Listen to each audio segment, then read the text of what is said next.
they get demons up out of me. Turn to a beast, hit your arteries. Deceasing opponents so properly. Unleashing the dark side, what got to me. We come to take this shit over. Foot on the gas, hit a motor. Switching my thoughts, I'm bipolar. I stare in the eyes of a cobra. Say you won't smoke, come get it. You wanna play dumb, I'm with it. I'm about to take over the city. I came with my committee gang with it. Came for the bag and the profit. Looking for the wave when we got it. Nigga, you ain't scared nobody. Bah, bah, that's a whole body. Bah. On the dark side, it can get cold, it's a cold case.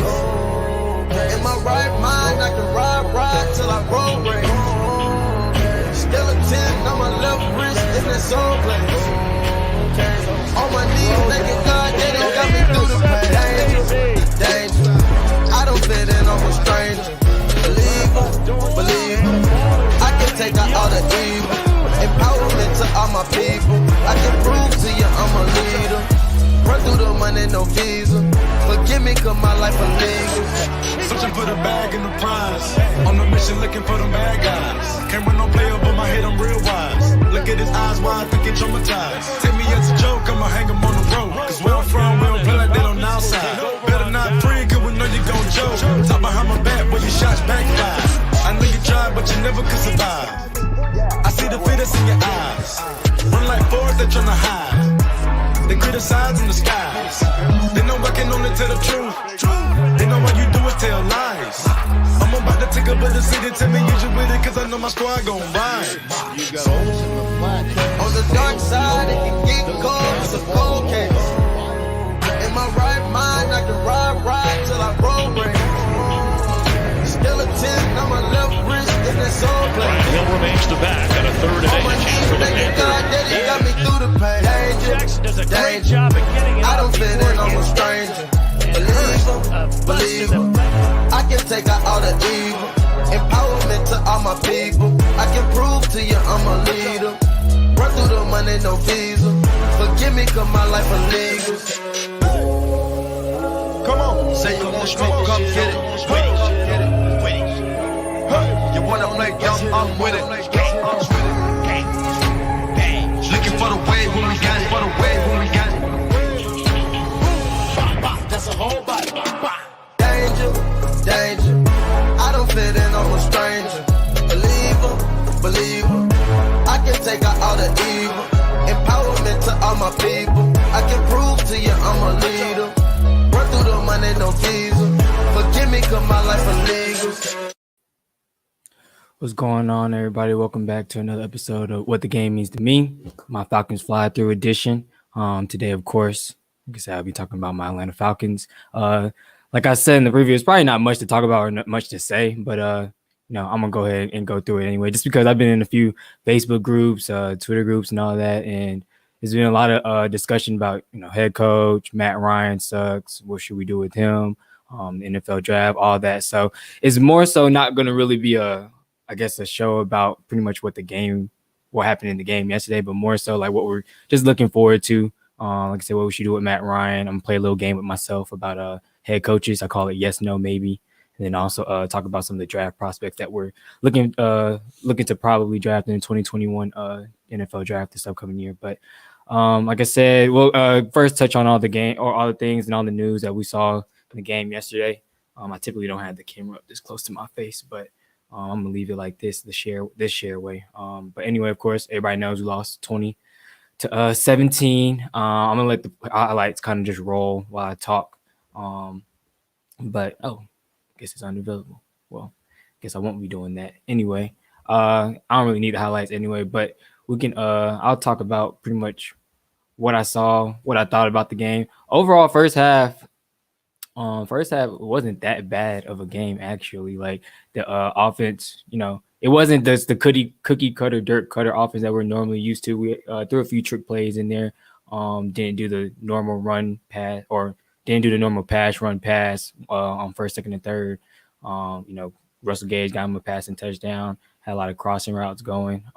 Really got going real early as well. Like I said, with that touchdown and a few catches. So offensively, we was rolling. We put up 17 points in the first half. That's not bad at all.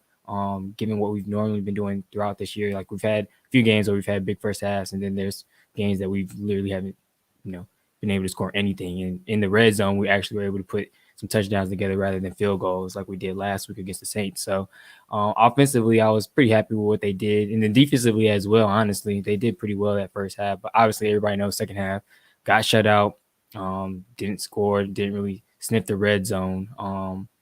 And I'll just fast forward all the way to the end. Everybody already knows the Chargers and Falcons this year have found the craziest ways to lose. Both teams, both organizations, excuse me. But I guess that wasn't obviously with us both being out of playoff contention wasn't really much of a headline. But Falcons made fun of themselves on social media and everything. But everybody's already seen the ways we've lost this year, the way the Chargers have lost this year. So going down the stretch in the fourth quarter, about 5 minutes left, I was like, all right, cool. We actually might get a normal, regular ending to a game between these two for once this year. But Lord, sure behold, we're driving. We're about to score. I think it's tied 17-17 at the point. We're driving. We're about to score. We're like on the 30.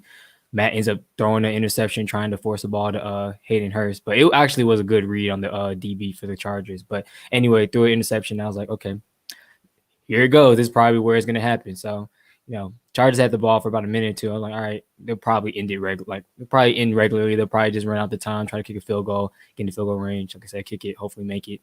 Nope. Justin Herbert throws an interception. I'm like, all right, well, cool. Me still being me, like I've already kind of told myself maybe 2-3 weeks ago, I'm like, I'm not going to get upset. I'm not going to get mad about anything that the Falcons do on Sunday from here on out for the rest of the year. Like it's just detrimental to my health. It's detrimental to my, my head, just everything health-wise with me. I don't want to be stressing about a football team, men going out there and losing the way they are. So I'm like, I don't really care whether they win or lose, even though it sounds kind of bad as a fan. Yeah, obviously, I typically have my Falcons stuff on today. I don't.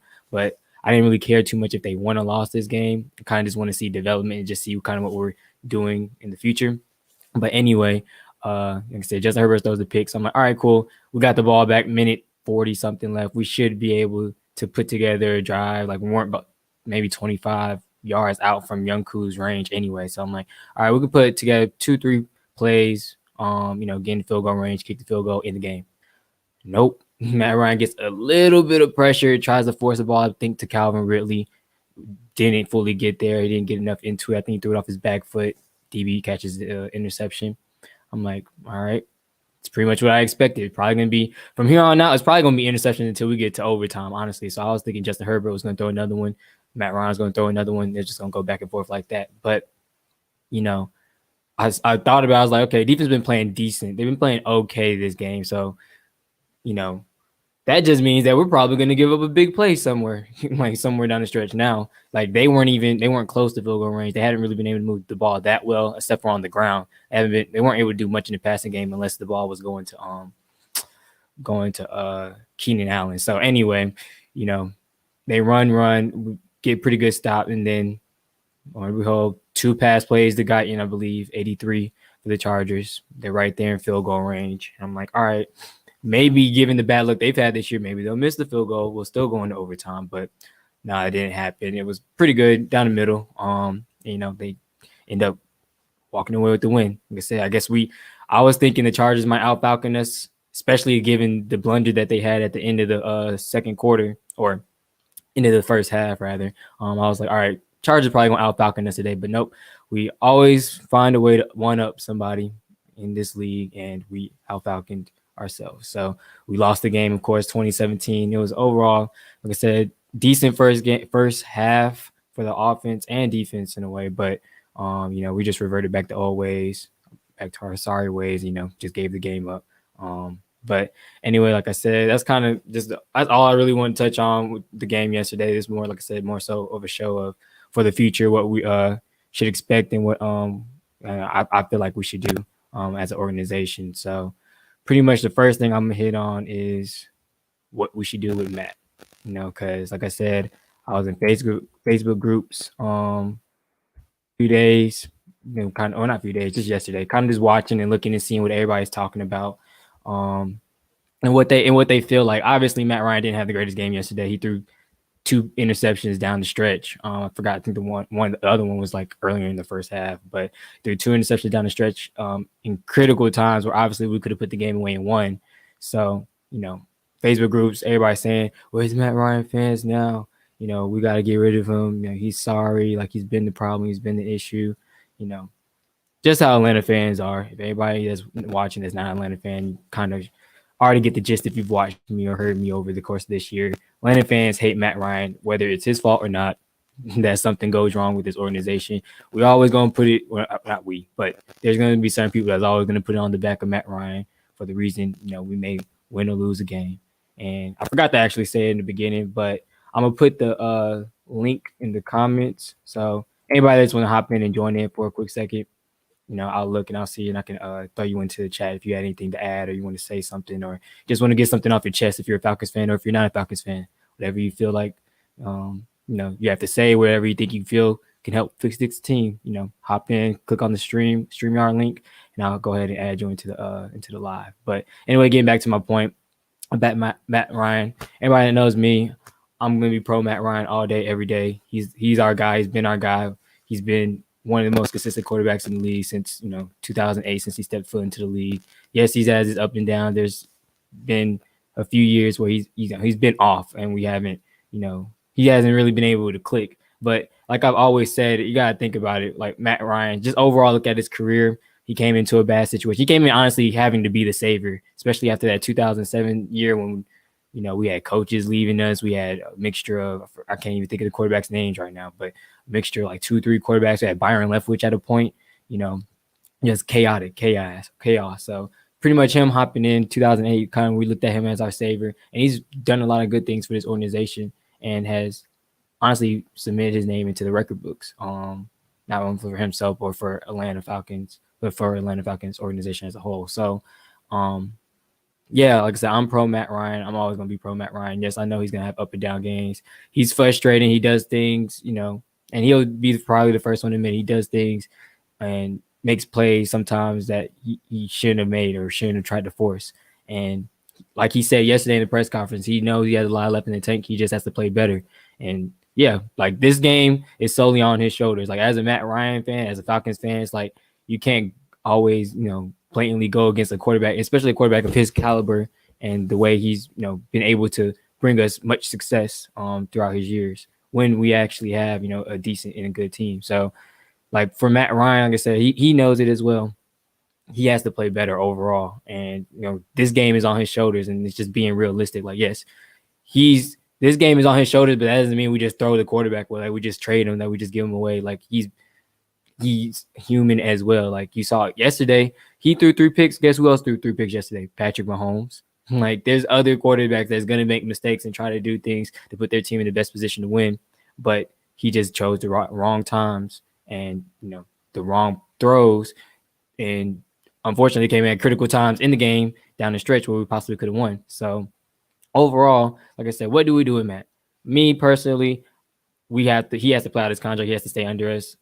We just have too much money invested in him to be trying to trade him away, especially trading him away for picks that could possibly, turn out to be, home runs for us or not. You've seen how we've drafted the past few years. Our 2 edge rushers that we had, going back 2015, Vic and Tech, they're gone and they're hurt on Oakland Raiders. So it's like, I guess depending on who the GM that we bring in, maybe they're able to hit on a specific draft pick. But me personally, like I'm always valuing players over draft picks. Draft picks are such a, one commodity, but also just like you never know. It's so variant these days. Like obviously it depends on the scouting department and GM and coaching and everything to evaluate these players to see if they're right fit for our organization. But I'm always going to play, especially a veteran that's proven in this league. I'm always picking players over draft picks any day. So trading Matt Ryan for me, if I'm GM, that's out of the question. Like I said, he has 2 years left on his contract. We have way too much money invested in him, and we know he's a viable quarterback. He can put us in positions to win and bring us to the promised land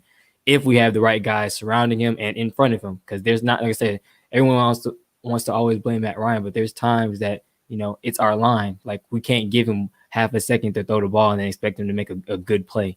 Like he's obviously not as mobile as other quarterbacks, and like I said, that's what people pretty much want. out of Matt Ryan, or out of this organization. They want a mobile type quarterback, but Patrick Mahomes, Lamar Jacksons, Deshaun Watsons, they don't come around they don't come around every draft. So going forward with the guy that we have, Matt Ryan, who's a proven leader, a proven player to be able to win. And you can say he's brought us to a Super Bowl. Unfortunately, we weren't able to put it away because of that guy in San Francisco. But you can say he's very capable, and I think he has a lot left in the tank as well. So trading him for me would be out of the question. What I guess we should do, obviously, people are looking forward to the draft and expecting us to draft the quarterback that can come behind him and fill that role. Like, yes, I agree with that. I feel like they should look at a quarterback in this draft, especially with the ones that are obviously we're probably not getting the top three. We're not getting Trey Lance, which I'll talk about a little later in the show. We're not getting Justin. We're not getting Trevor. That's out of the question.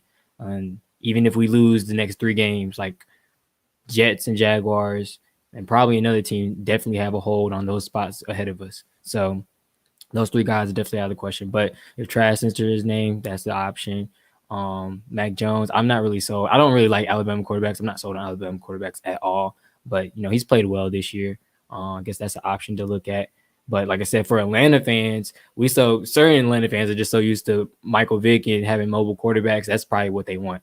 Like, there's no really mobile quarterback that is really going to be inserted that we can really put behind Matt and he'd be ready in a year or 2. That's just my thinking. Besides, like I said, Trey Lance, which we've had very, very small sample sizes with him playing in the Missouri Valley Conference and him not even playing this year at all. And us not even probably be having a pick that would be able to be picking him at a spot anyway. So, like I said, I don't think I agree with drafting a quarterback to come in and learn and play behind, learn behind Matt for the next 2 years while he plays out his contract and then possibly see what we do from there.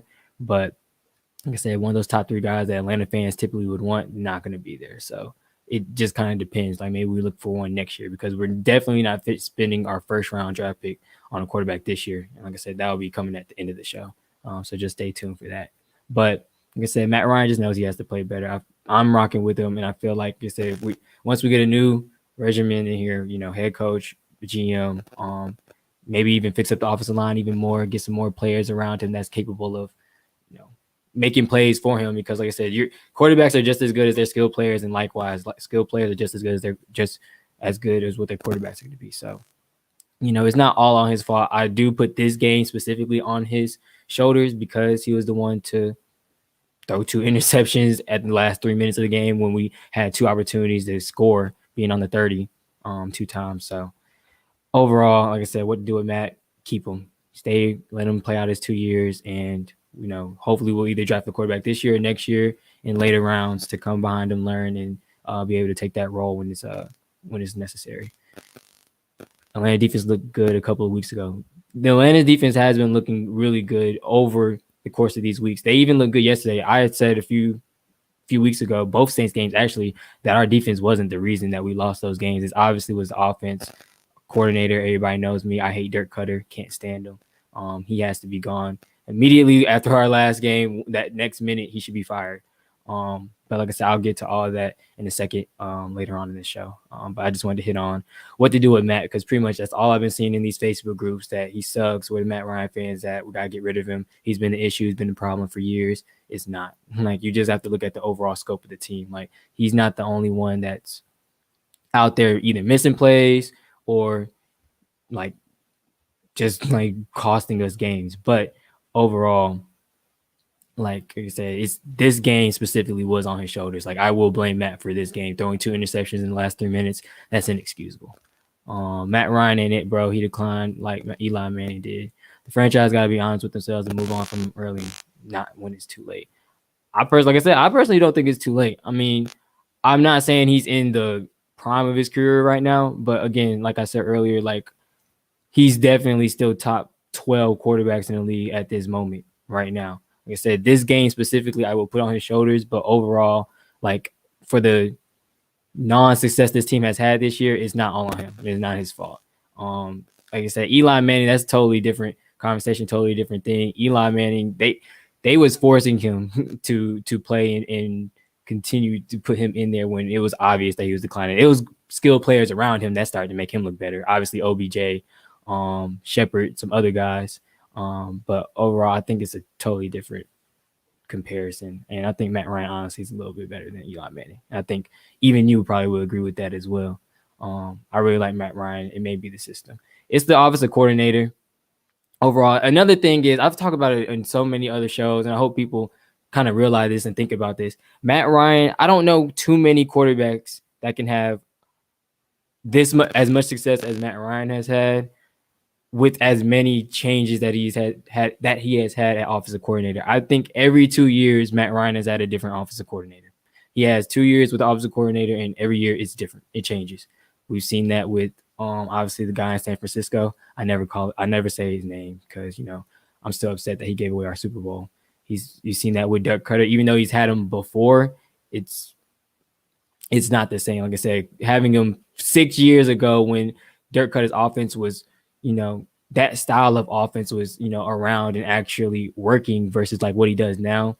Like that's a difference. And like I said, having two different offensive coordinators in between that with Sark and the guy in San Francisco, that's different. Like I said, each and every 2 years, like I said, Matt Ryan has had a different offensive coordinator. I can't think of another guy that can have that much success with having so much turnover and change on the offensive side of the ball. Yes, he's had a consistent weapon in Julio. He had Roddy earlier in his career, and he's had nice third receivers and decent backs as well.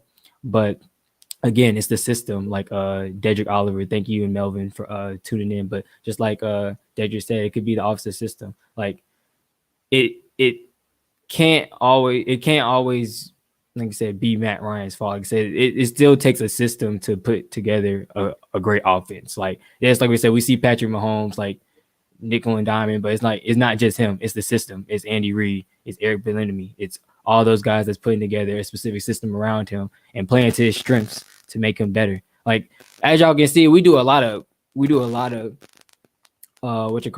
play action rollouts.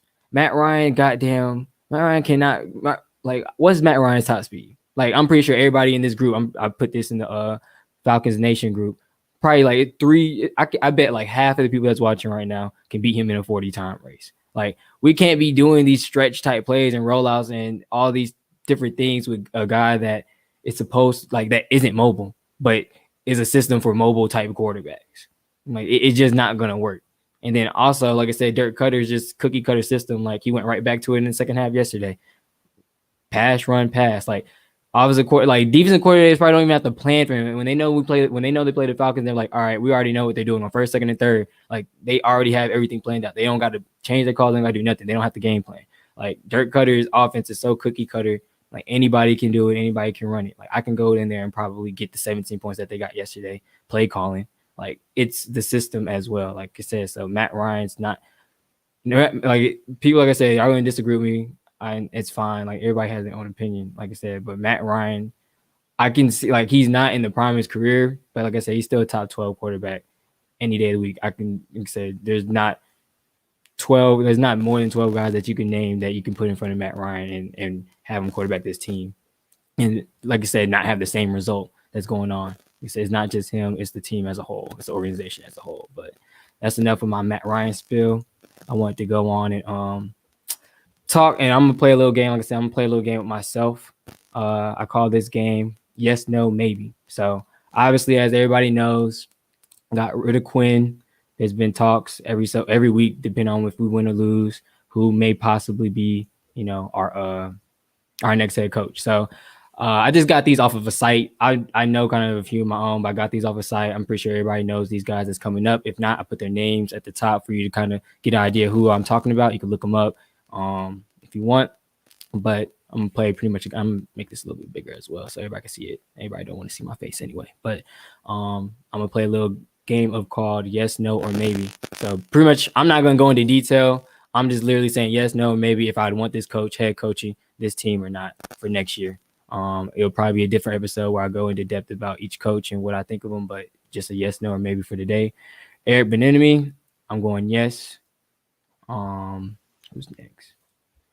Byron Leftwich, maybe. I'm really more so leaning towards no, but I'll give it a maybe. Jim Harbaugh, hell no. Keep him away from Atlanta, please, God. Robert Saleh, excuse me. This is also a maybe. More so, I might be leaning more towards yes, but I'll definitely give it a maybe. He's even with the guys that's injured this year on that defensive line, they've been pretty scary. He's built a nice defense over there for the last few years.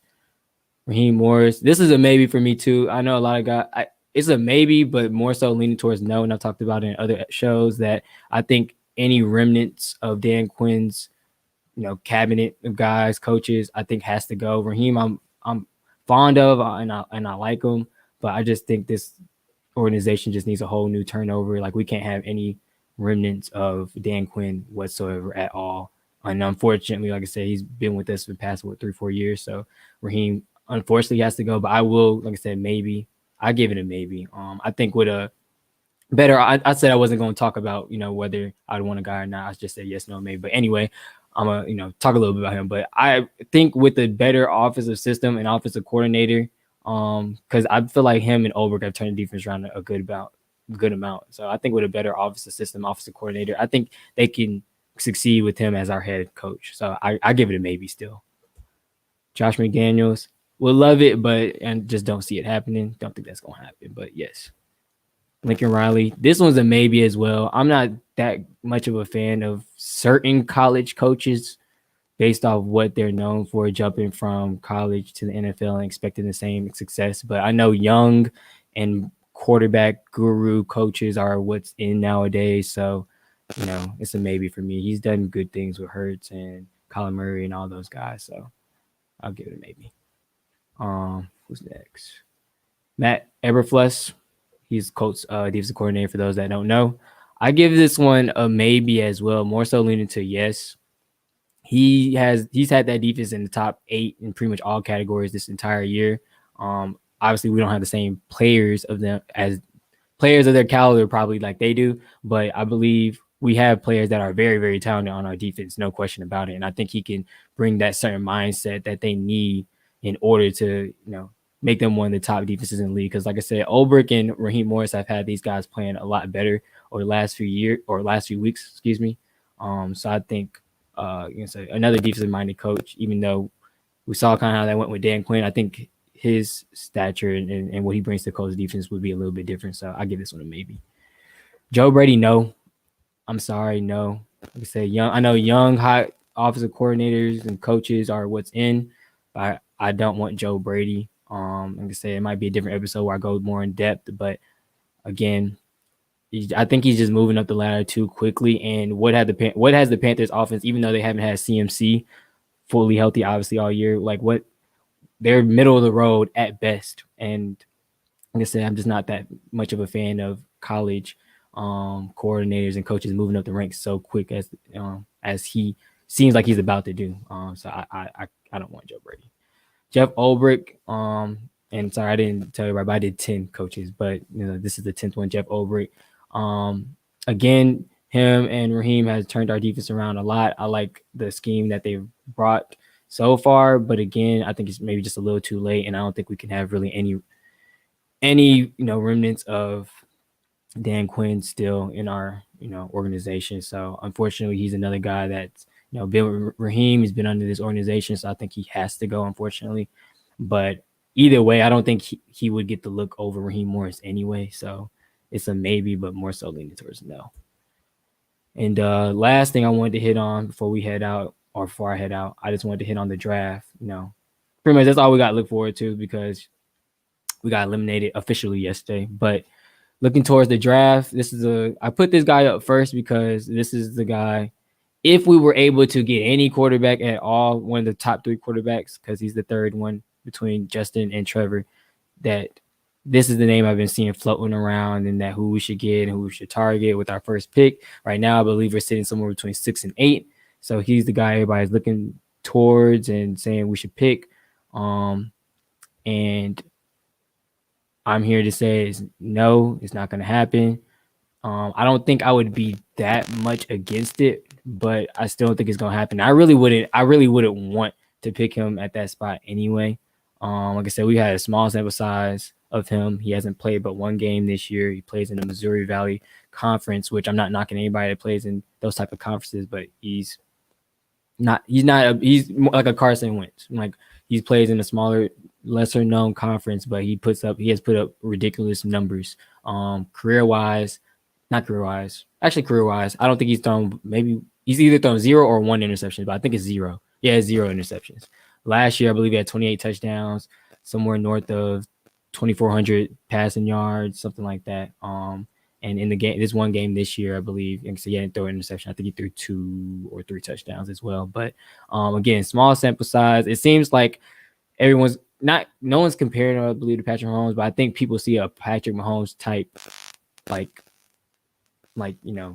comparison, like essence about him. So that's probably why a lot of Falcons fans would probably want him. But again, I'm here to say no. More likely not going to happen because of the things I said about Matt earlier. Like, he has to play out his 2 years. Like, I just don't see them really trading him away and getting a good return back, especially how much money and how much dead money it would be if we did trade him away or cut him, whatever people may think we would do. Cutting, I believe, is out of the option. But anyway, Matt Ryan has to play out those last 2 years of his contract, I believe. So I just don't see this one happening at all. The next 2 guys I'm going to talk about is the 2 that's more so in our range to get, and that draft experts have us picking anyway, is edge rush. Because if people, like, believe it or not, if you like it or not, we still need help at the edge. Obviously, like I said, Tack's gone, Vic's gone. We brought in Dante Fowler, has injury history, but he's played great for us when he has been in the lineup, especially creating pressure for the opposite side. So we just need to get him another running mate. Defense is pretty much what we've been having to focus on the last few years, and it's going to have to be another focus for this year as well for us.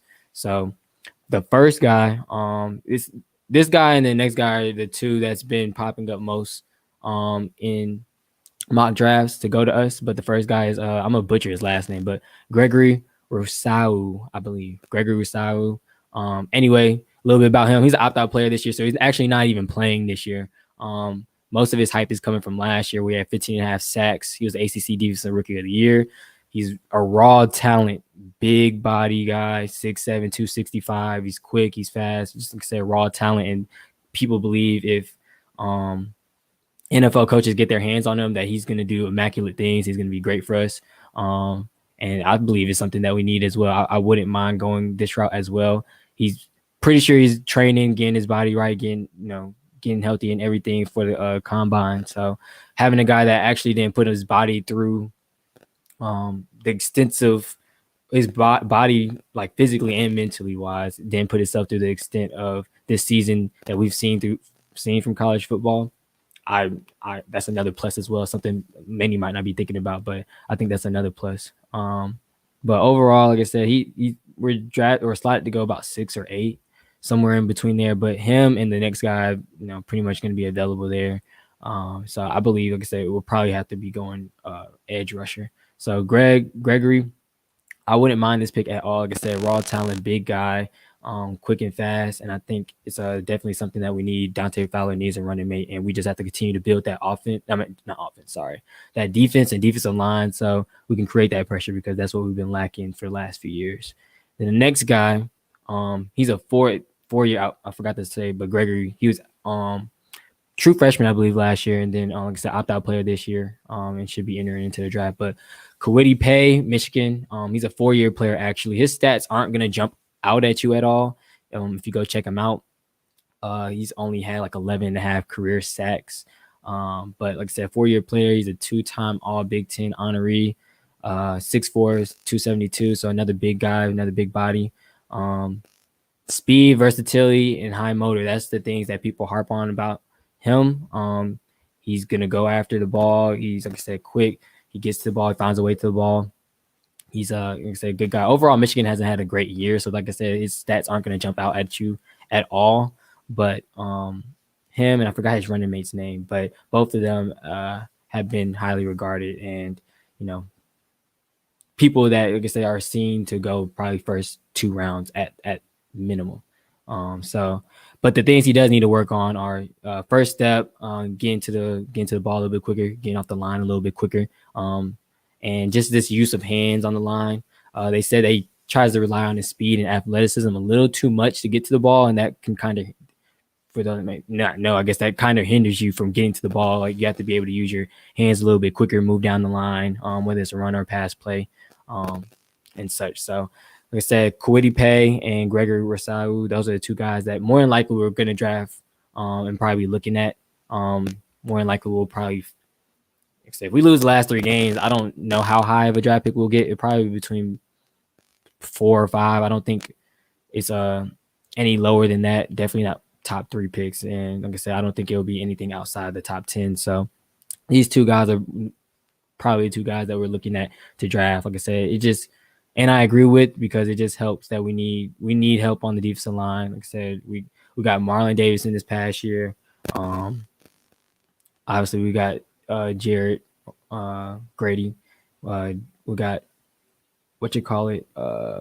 Dante Fowler for the next 3 years, and we just need another running mate. John Kaminsky and the other guy, number 91, I'm gonna butcher his name, Steven Means. All those guys I filled in decent, but you say that more so probably rotational guys that come in every third down, certain series, certain packages to give you a different look. But overall, they're not that every down guy like Greg or Kwity Paye may be. So definitely need another running mate. Got to build in the trenches. That's where it's coming from. Last year we built in the trenches on the offensive line. This year we got to get to the defensive line. So, and that's what is going to happen in the draft for us, especially us not having much money, having most of it in Julio and Matt. And like I said, also in Grady and Deion Jones. So building in the trenches, we already focused on the offensive line. They seem to be getting a little bit better, improving each week. Defensive line is next. One of these guys, Greg or Kwity Paye, is more than likely our targets for next year. So, yeah. So that's pretty much all the things I wanted to hit on. Like I said, it wasn't going to be really much about the game yesterday. Like I said, I'm kind of taking these games with a grain of salt.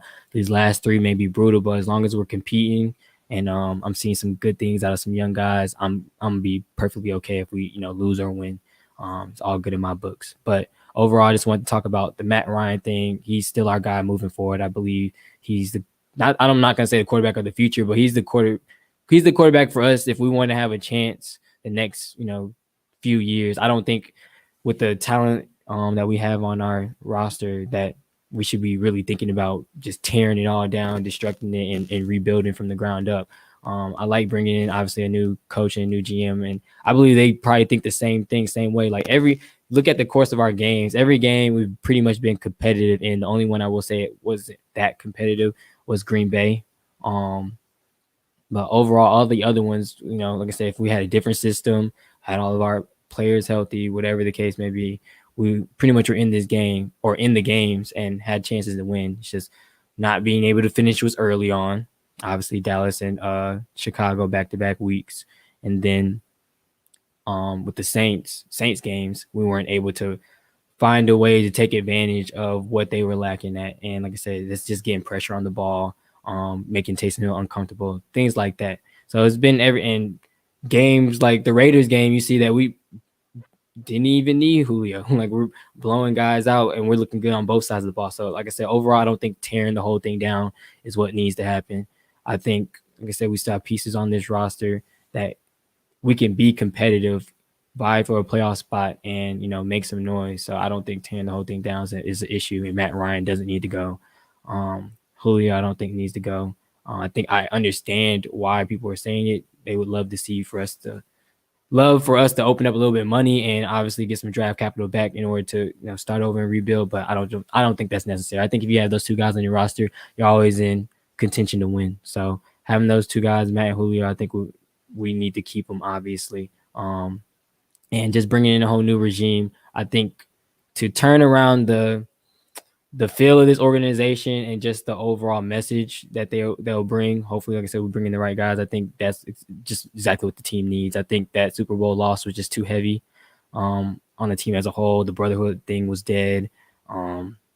Like I said, just everything after that, like having Dan Quinn still in the organization, preaching the same message with the same people, all that was just dead.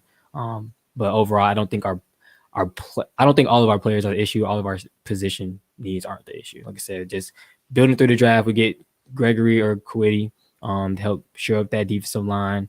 We bring in these guys to preach a new message and build a new culture, and we should be good to go rolling into next season. Like I said, so not caring. I'm not caring. I hope you guys aren't going to care too much about these wins or losses the next few games. Obviously, tune in and cheer on our team and see what the younger guys do. But, don't stress yourselves, just like me. I told myself that a few weeks ago. Not even going to stress it. Just looking forward to 2021. But appreciate everybody for tuning in. Appreciate everybody for commenting. Dedrick, Melvin, and some other guys. Appreciate y'all for your thoughts and everything. Hopefully, maybe get you on some of the shows these last 3 games. But thanks again for tuning in.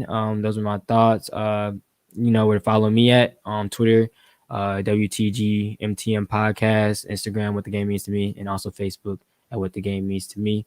Thank you guys for tuning in. Share, like, subscribe. Like I said, if you watch this later on, comment. I'll see it. We can talk about it. Message me anything you may have, any things I need to improve on, whatever the case may be. I'm always open to suggestions, and I love doing this. So appreciate you guys. Hope you guys have a good rest of the day. Hope you guys have a good rest of the week, and I'll see you guys next week for another Atlanta Falcons Fly Through.